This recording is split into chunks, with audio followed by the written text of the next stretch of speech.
So, kumusta sa lahat nating mga kapatid? Welcome.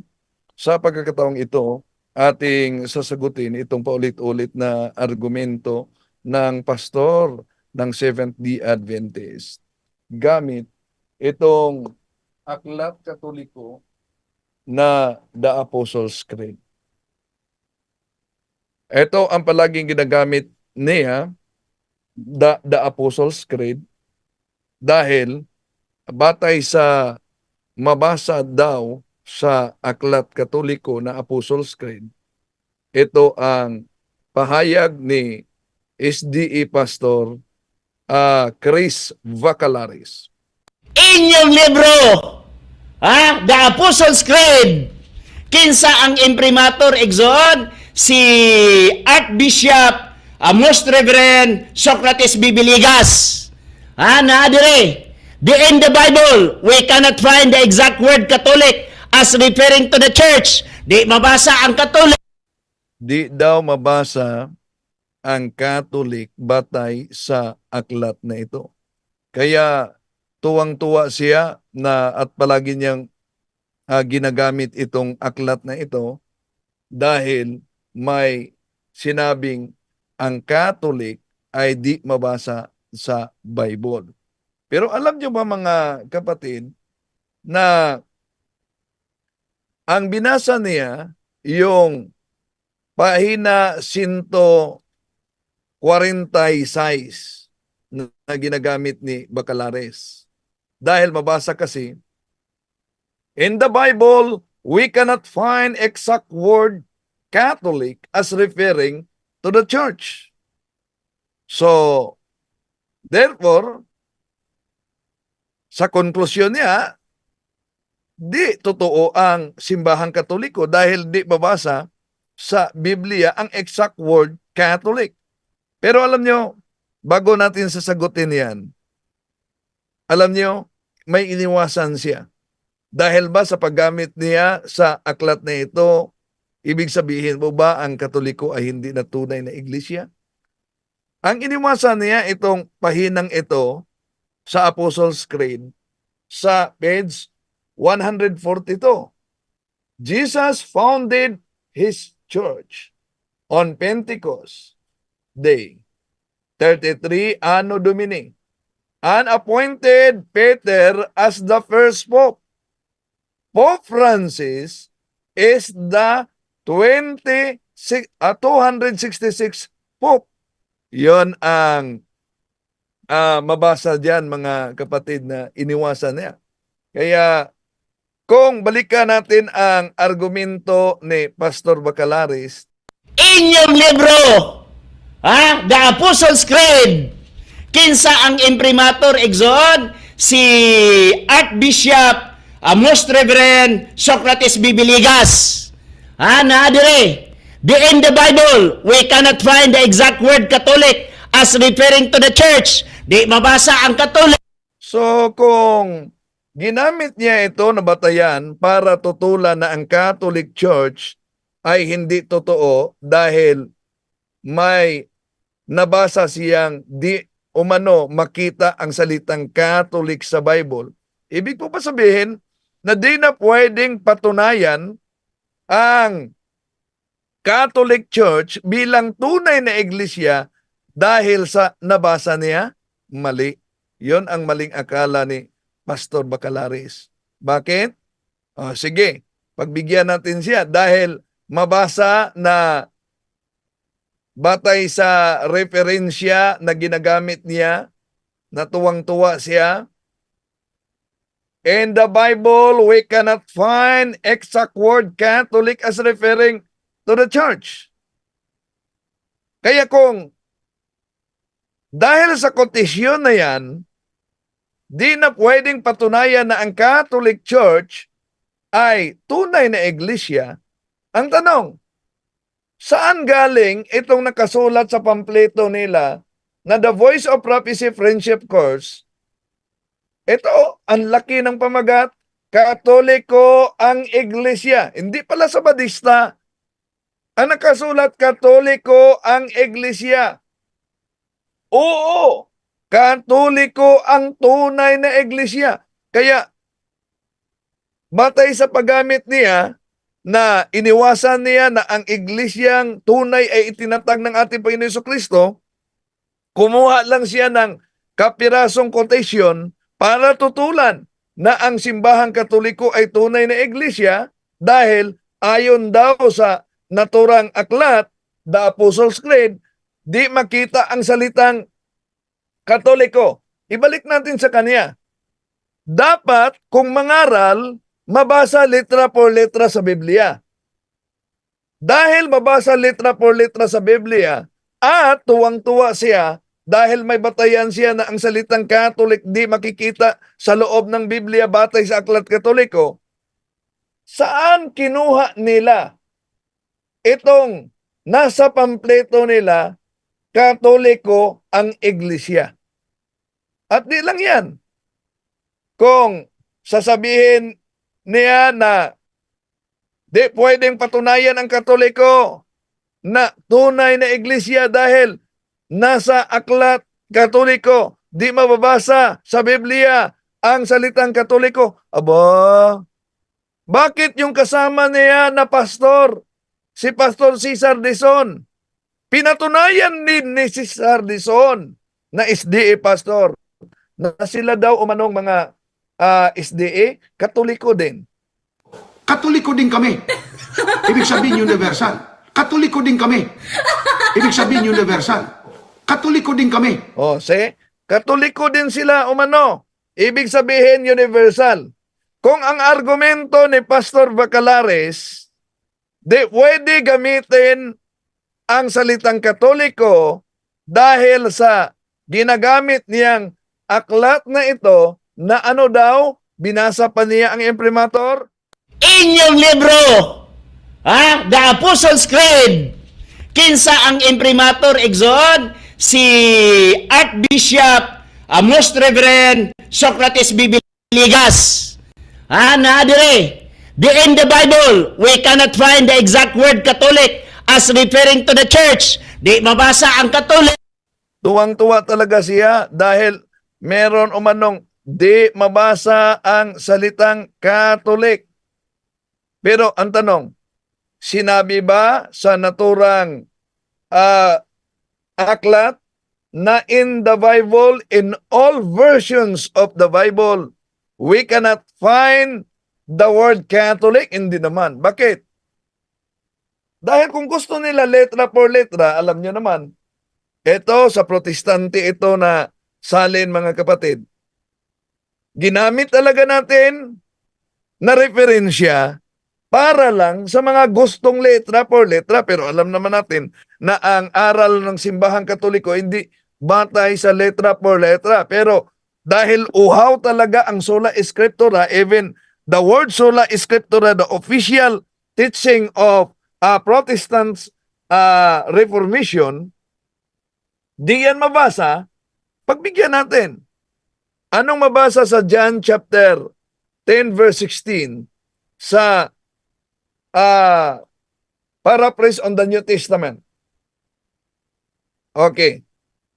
Yan, malinaw ang mabasa. Meron bang mabasang Catholic dahil gusto nila letra por letra? Ito ang ating mabasa mga kapatid. And beside the Jews, I have chosen people among Gentiles. Then I must call and gather to me the Jews and Gentiles shall be one Catholic Church under me, their only universal shepherd. Ano daw? May mabasang Catholic Church. Pero, di yata alam ni Pastor Bacalares ng SDA na meron palang mabasa. Bakit? Nanindigan siya. Wala talagang mabasa sa Biblia. Oh. Ang giingon sa CFD nga si mo tinuod nga iglesia nga gitukod ni Kristo.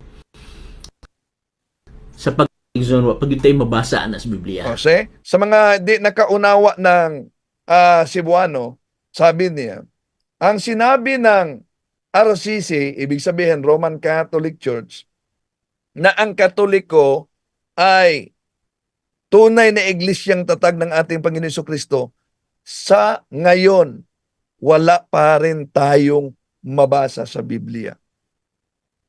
So, ibig sabihin, hindi niya alam na mayroon palang Protestant na salin, the paraphrase on the New Testament, kung ano ang mabasa, dahil ito din ang kadalasang tanong ng mga balik Islam.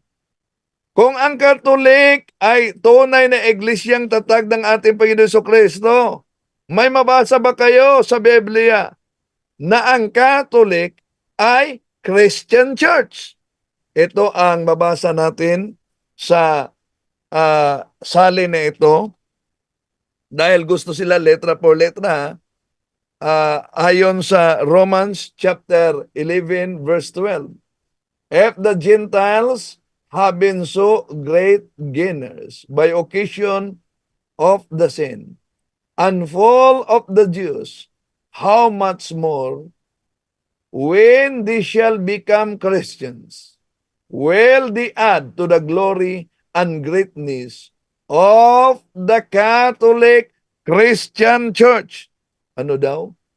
Catholic Christian Church. Mabasa pala. Kung dapat ang panindigan at ang ituro mabasa sa Biblia letra por letra, ibalik natin kay Bacalares.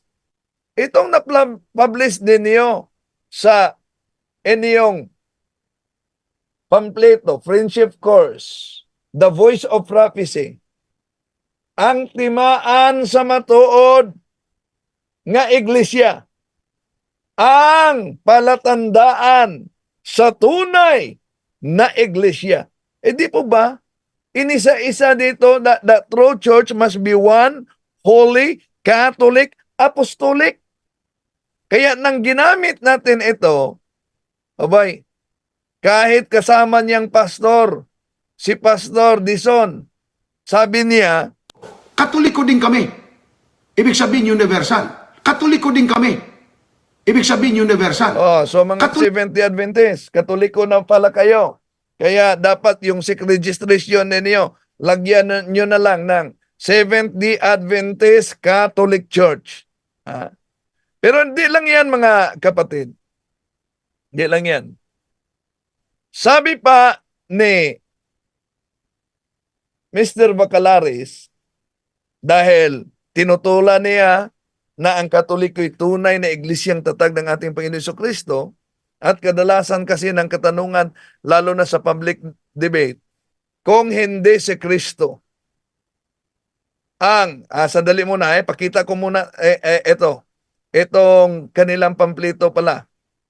Balikan natin. Isa-isahin natin yung marks of the true church sa kanilang pamplito. Ito, sa The Voice of Prophecy, ang timaan sa matuod nga iglesia, palatandaan sa tunay na iglesia. Ano yung unang palatandaan? Ito, usa ka timailan sa matuod nga iglesia, mao ang pagkahiusa. Nandito ng unity. Isa sa mga palatandaan sa tunay na iglesia ang pagiging isa, nagkakaisa. Ito, ang ikaduhang timaan sa matuod na iglesia, mao ang pagkabinalaan. Ano daw? Ang ikalawang palatandaan sa tunay na iglesia, ang kaniyang pagkabanal. Ito pa, ang ikatulong timaan sa matuod nga iglesia, mao ang iyang pagkakatoliko o pagka-universal. Amo kining gipamatud-an sa leksyon nga nag-uluhan, Katoliko ang iglesia. Ano daw?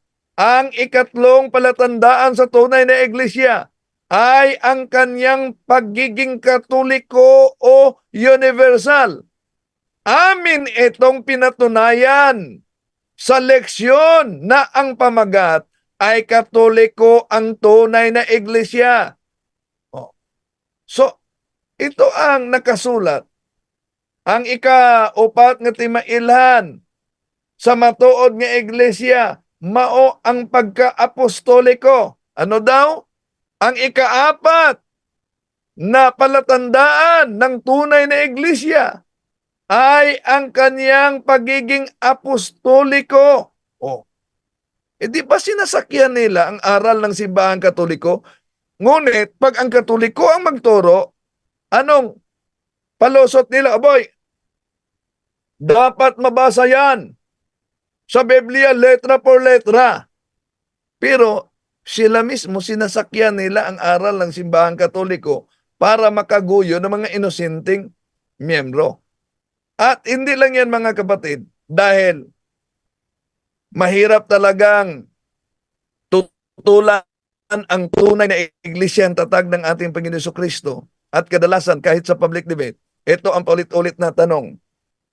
Kung hindi si Kristo ang nagtatag ng simbahang Katoliko, tanong, sino ang nagtatag sa simbahang Katoliko kung hindi si Kristo? Alam niyo ba, nag-imbento sila. Yung history, ginawang his story. Bakit? Ay, si Constantino daw ang nagtatag sa simbahang Katoliko. Magugulat kayo. Ito, pakinggan natin muli si Pastor Chris Bacalares. Constantine ang nag-establish sa Roman Church na gitawag o Roman Catholic Church karon si Constantine. Okay? Okay pa? Sabi niya, si Constantine daw ang nagtatag sa simbahang Katoliko. Pero saan kaya niya kinuha yan? Kung totoo na si Constantine ang nagtatag sa simbahang Katoliko, alam ba niya na kahit sa kanilang ministry magazine, meron ng papa, hindi pa isilang si Constantine. Saan yan mabasa? Ito sa ministry magazine nila mga kapatid. Ministry magazine yan. Nandun na si Fabian. Sa ministry magazine yan, ng Seventh-day Adventist, sa taong 239, nandyan na si Pope Fabian.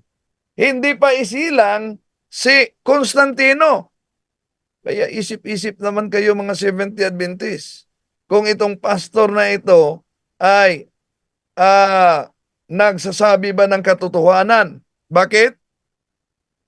Batay sa kanilang tinatawag na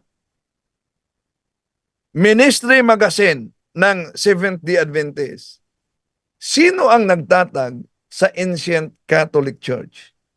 Ito, ministry magazine ng Seventh-day Adventist, mga kapatid. The Apostolic Christian Ancient Catholic Universal Church, established by Christ and His apostles, continued to the time of Constantine. Malinaw sa kanilang ministry magazine. Sino ang nagtatag? Balikan natin.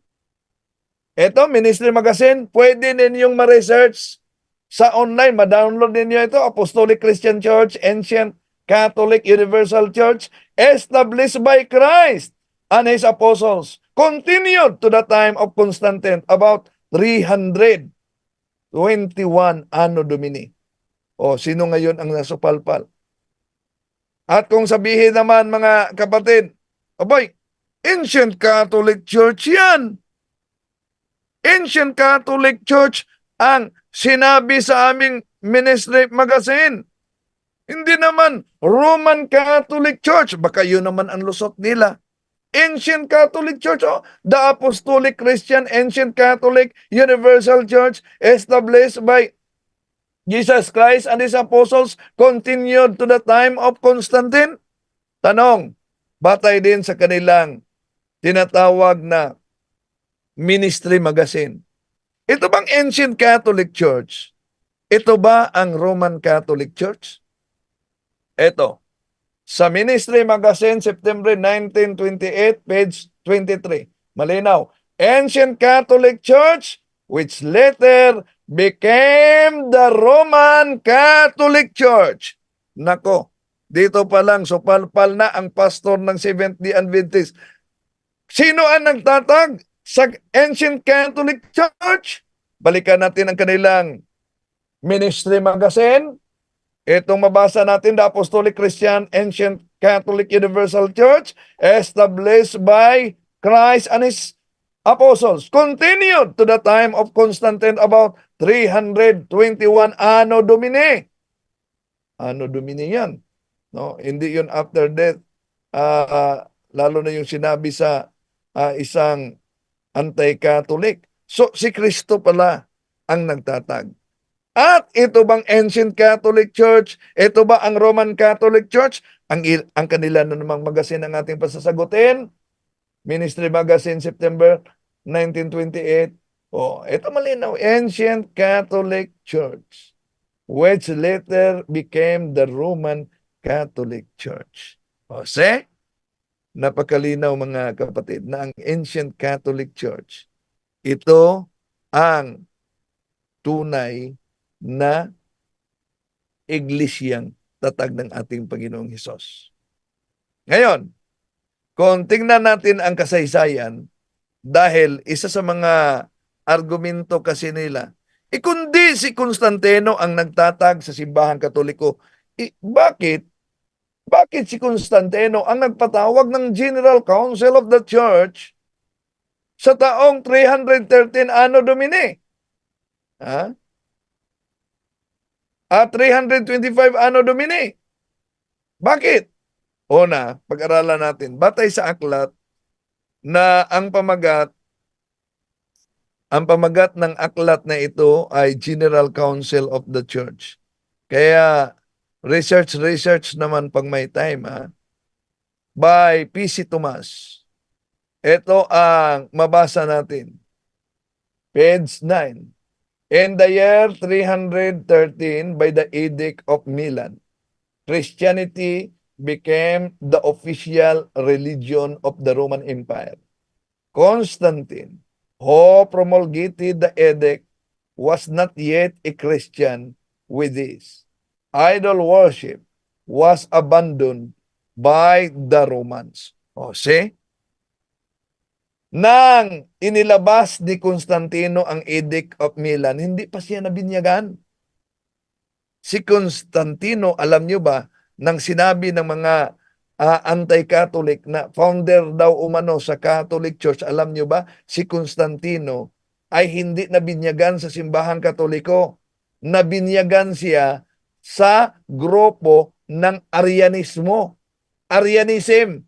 Yung Arianism, yung di naniniwala na si Kristo ay Diyos, nabinyagan siya sa deathbed na niya. Ito ang mabasa natin sa aklat, mga kapatid. Church History, page 148 by Ernesto Paibunisi. It was the Arian Eusebius who baptized Constantine on his deathbed. Of the three sons, Constantine to Constantine II and Constance were Catholics, while the third, Constantius, was an Arian. So nahati pala ang kaniyang mga anak. Ang dalawa ay nanatiling Katoliko, ang isa ay nagiging Arianismo. Yung Arianism na naniniwala na si Kristo ay tao at hindi Diyos. Kaya yung bagong mga Arianismo ngayon, walang iba, kundi yung Iglesia ni Kristong tatag ni Felix Manalo ngayon. Pero, baka itanong nila, bakit si Constantino ang nagpagtawag sa konsilyo ng Nicaea sa taong 325? Bakit hindi ang Papa ng simbahan? Una, tandaan natin na ang panahong yon, noong ipatawag ni Constantine ang konsilyo ng Nicaea, sa taong 325, ang Papa noon ay si Sylvester I. At bakit si Constantino ang nagpatawag sa konsilyo? Dahil nang ideklara niya ang Edict of Milan, si Constantino ay nagiging protektor ng simbahan. Ito ang mabasa natin sa aklat Church History by Ernesto Pribonici, page 141. Constantine, the official protector of the church, became sole emperor. His first step was to secure the unity and harmony of his vast empire. Yon, nagiging siyang protector sa simbahan. At baka sabihin na naman nila, bakit si Constantine ang nag-attend sa Council of Nicaea sa taong 325? Bakit hindi naka-attend si Pope Sylvester I sa naturang council? Yon ang kadalasang tanong. Kaya kailangan na may background din kayo. Yon ang tanong sa naganap na debate namin dito sa Osamis. Kung si Constantino ay hindi founder ng Katoliko, bakit siya mismo ang nag-attend? No, yan. Bakit siya mismo ang nag-attend sa council ng Nicaea? Una, ang sagot yan mga kapatid, si Pope Sylvester I ay matanda na. Kaya, dahil sa kanyang katandaan, pinadala na lang niya ang kanyang apostolic nuncio at papalegate na magrepresenta sa kanya. Alam niyo naman na yung Roma at Nicaea, hindi yan tulad sa panahon natin ngayon na pwede kayong sasakay ng eroplano, sasakay ng barko. Noon, ang sasakyan nila ay kabayo lamang. Balikan natin ang history para hindi tayo batay lang sa his story. Ito, Pope Sylvester was prevented by the infirmities of the old age from coming to Nicaea. But Hosius of Cordoba, as legate of the Pope, and the Roman priest Vitus and Vincent presided the council. So, malinaw mga kapatid, may representante si Papa Sylvester. Sila si Vitus at si Vincent, mga paring Romano ang nag-preside ng konselyo at hindi si Constantino. Si Constantino, alam niyo ba, nakikinig lang sa konselyo. At ang kanyang presensya sa konselyo ay bilang authoritative peacemaker. Yon ang mabasa natin sa kasaysayan. Balikan natin ang world history by Ernesto Pribonici. The council was formally opened by Hosius of Cordoba. Constantine was present at all sessions, but only as an interested listener, and when the occasion required it, as an authoritative peacemaker. Dahil alam niyo naman na sa panahong ito, grabe ang debate ni Arius at sa mga obispo at si Nicholas, si Saint Nicholas, alam niyo ba na tinaguriang Santa Claus, si Saint Nicholas, nasuntok pa niya si Arius sa debating ito.